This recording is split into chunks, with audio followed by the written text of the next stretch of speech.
ఇవాళ పార్లమెంటు సంఖ్య ఈ దేశంలో బాబాసాహెబ్ అంబేద్కర్ 3 కోట్ల జనాభాకు ఒక రాష్ట్రం చేయాలన్నాడు. 3 కోట్ల జనాభాకు ఒక రాష్ట్రం చేయాలని మొదటి ఫజల్ కమిషన్ రిపోర్ట్ సబ్మిట్ చేశాడు. మరి నీకు అక్కడ వాళ్ళ 25 కోట్లకు ఒక రాష్ట్రం ఉంటుంది. ఒక మణిపూర్ జనాభా ఎంత, ఒక ఈశాన్య రాష్ట్రాల జనాభా ఎంత, ఒక గోవా జనాభా ఎంత, ఒక ఉత్తరప్రదేశ్ జనాభా ఎంత, చివరికి మన తెలంగాణ జనాభా ఎంత?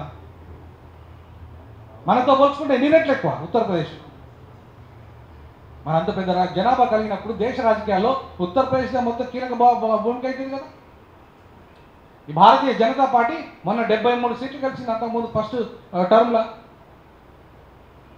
ఒక్క ఉత్తరప్రదేశే కాపాడింది భారతీయ జనతా పార్టీని. రెండవ టర్మ్లో కూడా ఇవాళ 38 సీట్స్ గెలిచింది మొన్న రెండవ టర్మ్లో కూడా.